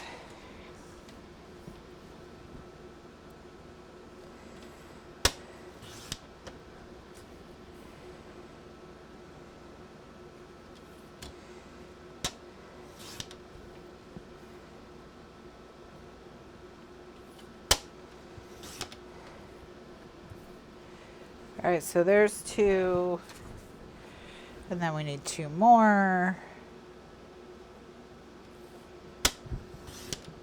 Hey, buddy. Okay, I know. You've had a long day, and you're in a weird little mood.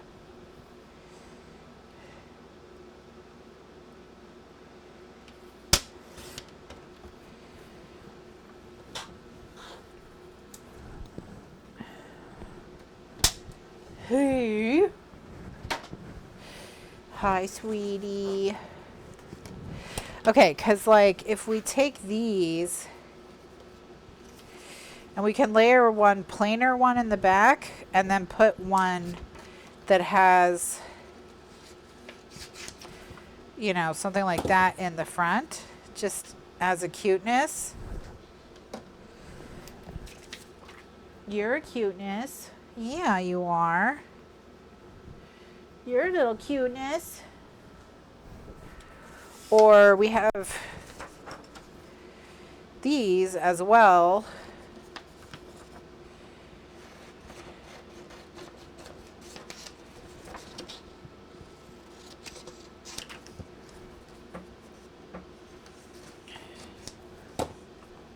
We could do like something like that. Yes. Yes, this is it. And something like this.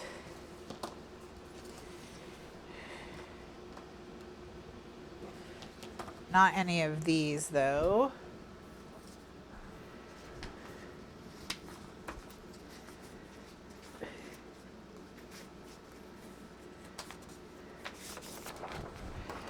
Do you think it's 11 p.m.? Is that what you think? Huh? Is that what you think, sir?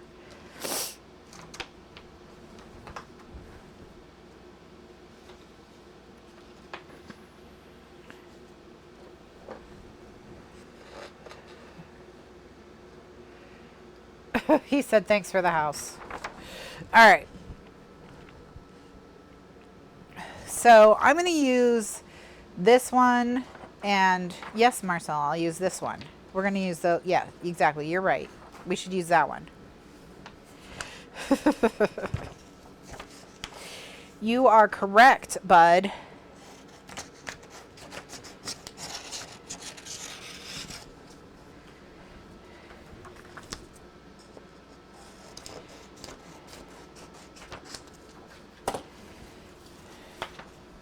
Okay.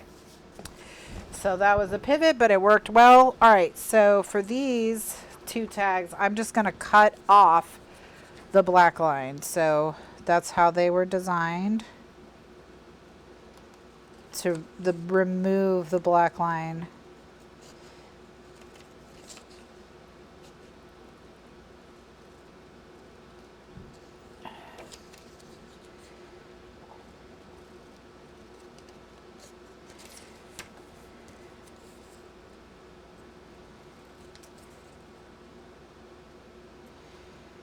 Hi, Marcel, your friends are happy to see you.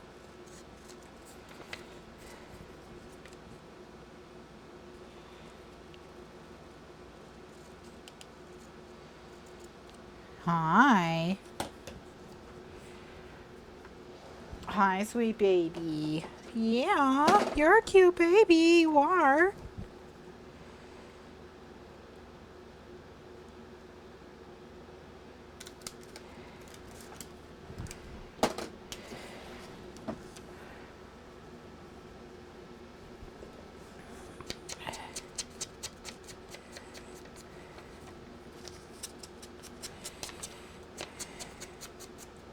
Oh, he's doing his chair stealing maneuver. So as soon as I stand up to do anything, he's going to just steal my whole chair so I can't craft anymore.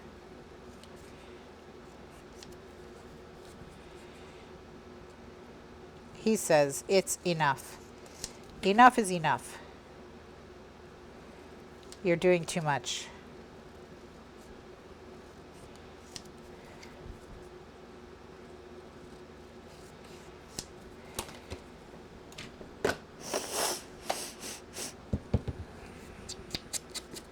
Oh my gosh, it's so hot. Oh, I don't know how to cope. I haven't been hot in a month.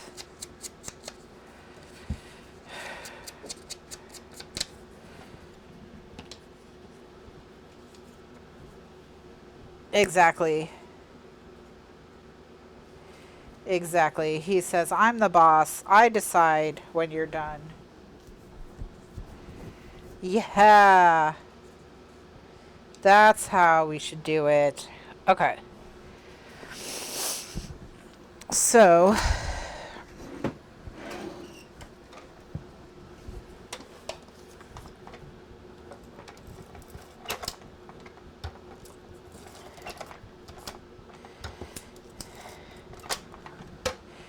all right, so when I'm putting something on an angle, I just do it on a pretty slight angle. I don't want like a hugely extreme angle.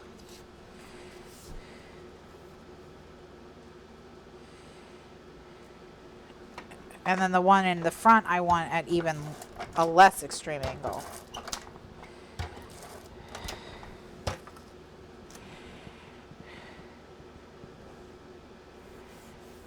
There we go. All right, we got that. So that's going, and then we'll do the other side.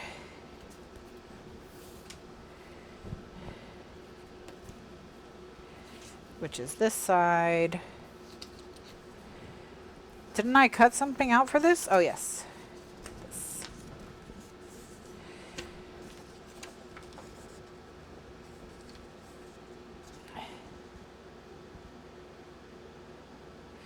One of the neighborhood strays who's about Tater Tot's age was in the yard for a while looking at Tater Tot through the door because the door was open. But as soon as I came over to see if he was in distress or anything, he ran away. As soon as he saw a person, he ran. So, but he's from, there's a neighborhood cat colony, and these cats are hardcore cats. Like, they have clearly always been outside cats. They're enormous, extremely well fed. We also have this really fat, like huge, like bigger than Kitty, ginger cat, ginger tabby, like that has been coming and hanging out on our porch at night. And I'm about ready to have, I don't know, I don't want them outside in the cold. I'm like, think someone should come trap them. But, you know, the cat comes only at night, so it's like, well, I guess they could just leave a trap, but I never see that ginger tabby during the day. And it's so big, it's gotta be like someone's feeding it, you know? It's not in.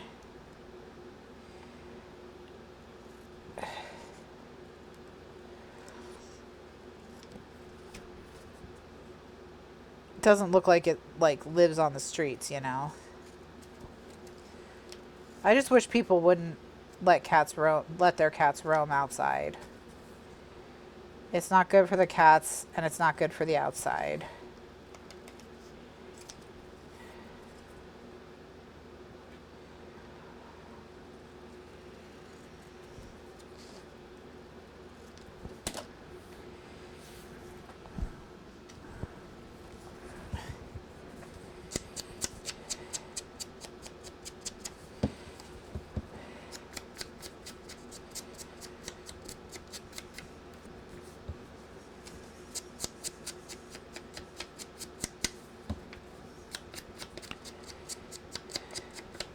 Alright.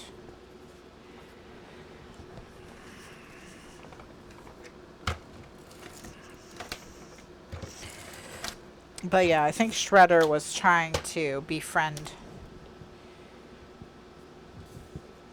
the kitty.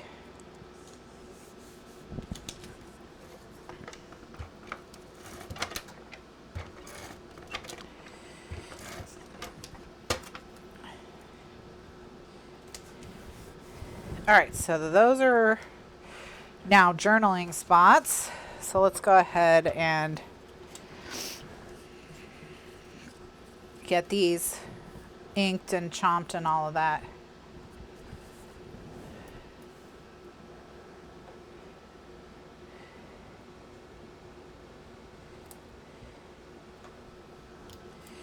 Yeah, so we have like a big cat that lives in the backyard that we think is the mom cat, and then she has some cats that hang with her that are less than a year old. So I think she had kittens, which, you know, tells me that she's never been in a TNR, so her kitten's probably not either.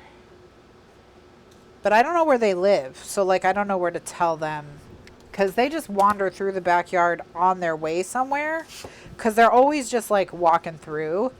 They're never looking in the yard and really hanging out, except for the one cat that stopped to say hi to Tater Tot today. But I think it's just because he was a little young guy like him and clearly not threatening.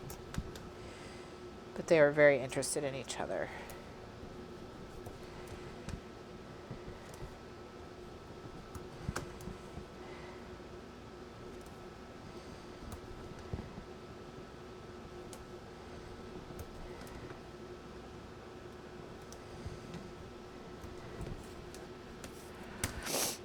So, and who's it? They'll be fine, I'm sure, but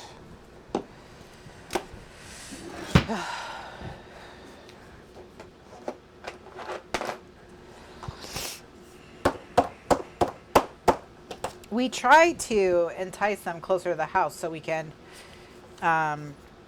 see if we can get them to get in a carrier so we can take them to the shelter. But they are extremely, extremely wary of people and run as soon as they see us. And they won't come for food or treats or anything. So they just are very, very much feral cats. No interest in people.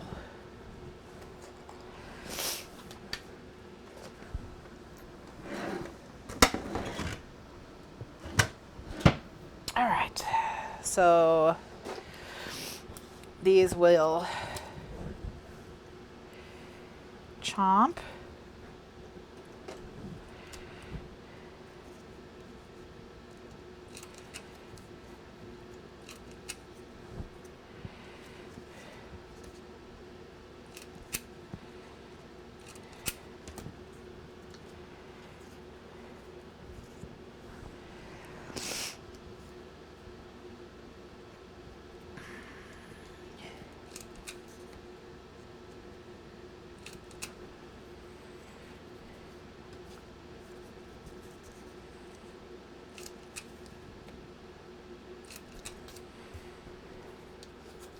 They do. They know all the tricks. They're not fooled. They won't approach at all. I think the only reason they probably even pause in the yard is because there's cats.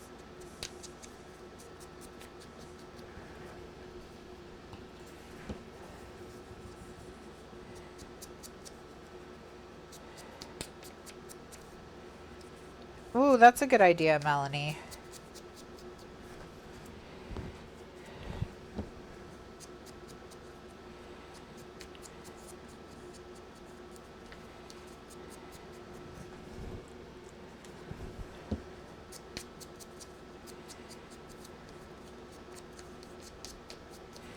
All right, so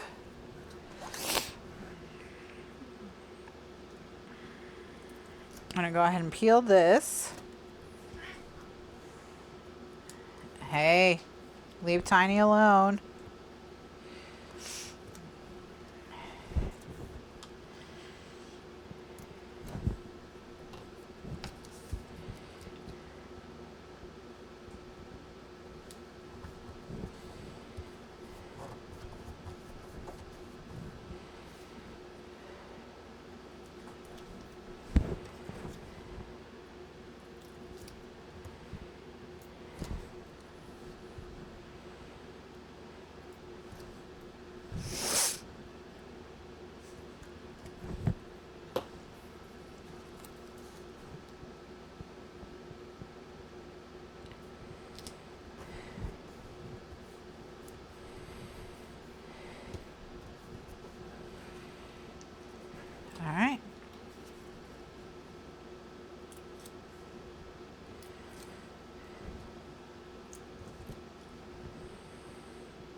My sister and I went to the movies this week and we saw a really bad movie that we thought was based on a book, and it was not. It just had the same name as the book.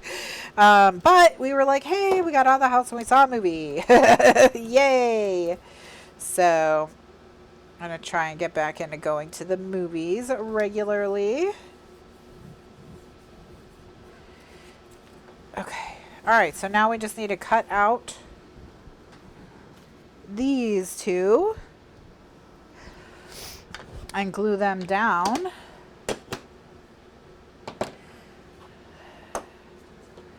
That's so funny. Okay, so Candy says her sister moved to an area where there's a lot of strays, and she did the same as Melanie. So Melanie bought a couple insulated shelters for when the weather gets bad, and she takes them food and keeps it warm for them. So, and then Candy's saying her sister also did that, and she posts at least one video a day from her Ring doorbell of cat paranormal captivity.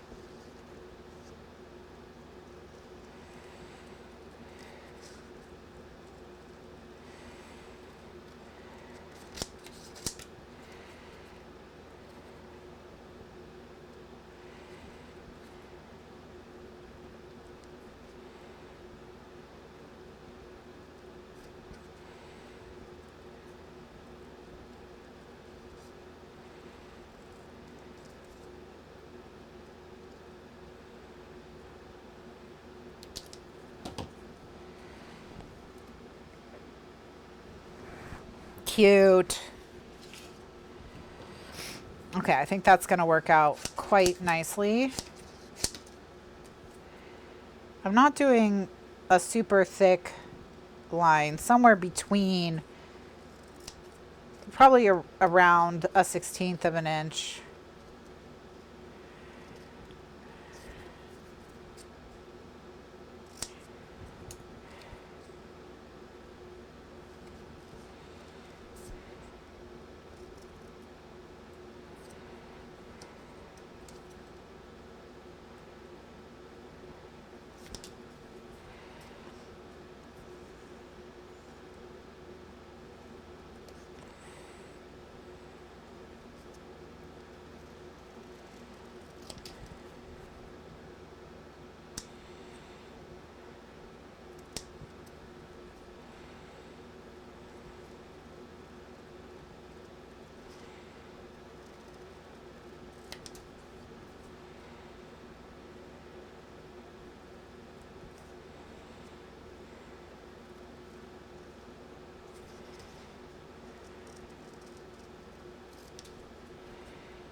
It was nice of Jesse to adopt you.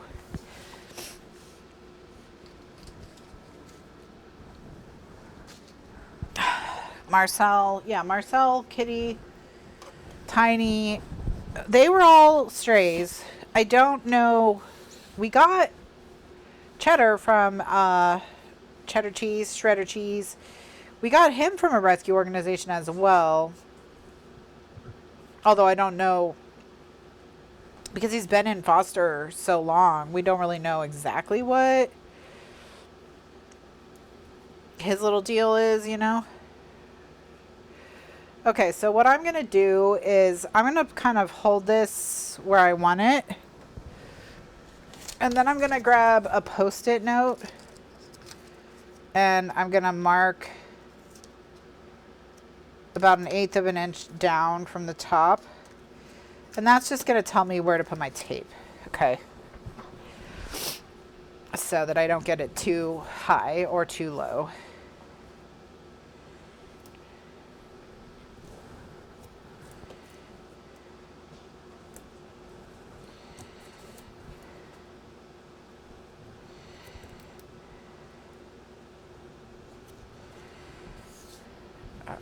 Okay. So that's that one. And then what we'll do is peel this tape.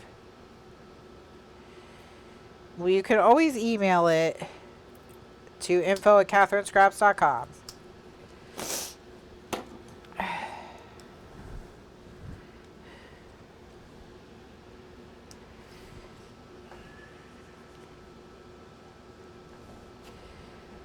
All right.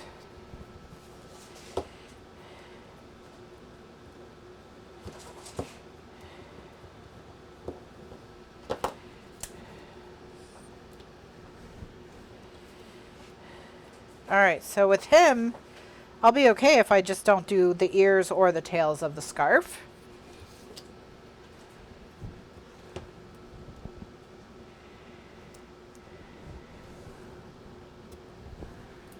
All right, Marcel's hunting somebody.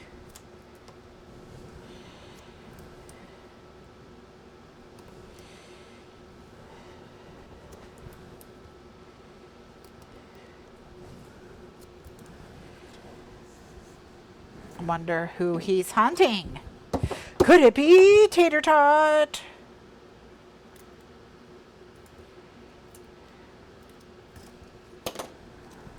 Tater Tot. Okay.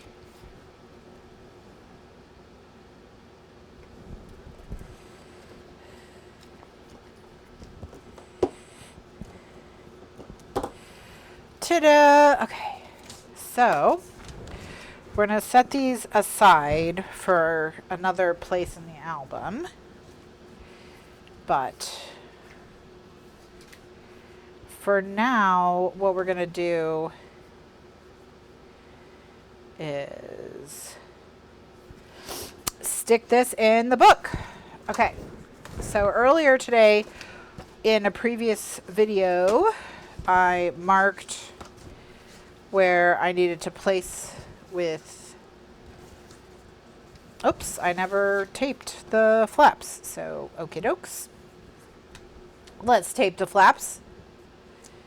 Actually, Tiny, like, definitely, first of all, Tiny and Kitty both like Tater Tot more than Marcel. I think the reason why is Tater Tot is not, like, he's interested in them. He wants to be friends with them and he wants to play with them. But he's not desperate for a playmate because he has Marcel. So when they say no thank you, he's just like, cool. And he just leaves, you know. So it never escalates beyond a hiss with him and them because he doesn't keep going and going and going like Marcel does. Marcel doesn't respect boundaries at all. So that was the cause of all the problems. And so because of that, they would not have anything to do with Marcel. And so Marcel was just in my face 24/7, like wanting attention and wanting, like, he never slept. There was no amount that you could play with him where he would be tired and go take a nap. Like, there were times when I was like so exhausted by him, and I just felt so bad for him that I didn't have, like, we didn't have the energy that he needed, which is why we got him a cat. And, you know, like I said, this cat is Marcel's cat. That was the whole intention the whole time. Now, of course, we all love Tater Tot as well, you know, and he's a great cat, but that was the reason we got him. And the thing is, he and Marcel are in love, and they like just play and play and play. In fact, Tater Tot has more energy than Marcel, so he wears out old man Marcel. And sometimes Tater Tot comes to me because Marcel's too exhausted to play and he wants someone to pay attention to him, which is funny. But, like, that's not anywhere close to on the same level, you know, as what Marcel was asking for in terms of attention. So Tiny has zoomed around and played tag with Tater Tot, and Kitty has zoomed around and played tag with Tater Tot and Marcel together. The three of them have played together. So that's pretty good. He gets along really well with all the cats, and all the Kitty and Tiny and Marcel have less friction because Marcel is not looking to them. Because Marcel just loves cats. He loves cats and he just wants to play with a cat. Okay. So here it is. This is how it's going to look when it has, you know, other stuff underneath it, of course. Oh, we got to put these on.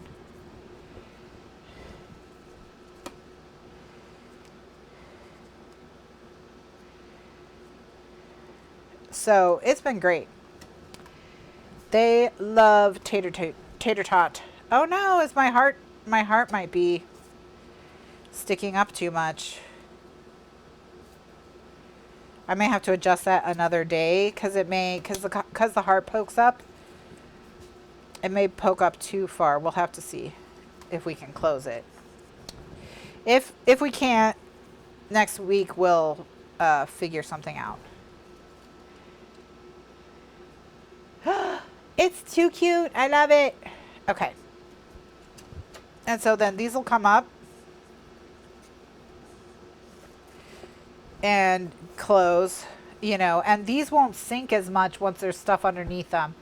But we have to work from the top down because they each have to come in a little bit from the one above it and get slightly smaller. So that's what we're kind of working with here. So, but just too cute with the heart and the little fox with the little wood grain. And eventually we're going to put photos and little things in here. So we left these so that we could add stuff to them later, these little pockets. So, you know, later on they'll have stuff in them as well, but we'll do that at the end. But yeah, so you can get an idea of where we're going with the So Much Fun album. But yes, look how cute. All right, so let's put a little something underneath them to like fluff them up. So, oh, here we go. So we get the idea of what they'll look like when there's stuff underneath them. Ugh. Well, no, that's too tall. There we go. Ta-da! Look how cute. Look how cute. Oh my gosh. Too cute for words. Okay. All right, so that's where we're gonna wrap it for tonight, and we will add more to this as we finish the construction and get into more heavy decorating. We'll do a final decorating pass to add little goodies to all of these layers and things, but here, this is just to give you an idea of where we're going, where we're headed.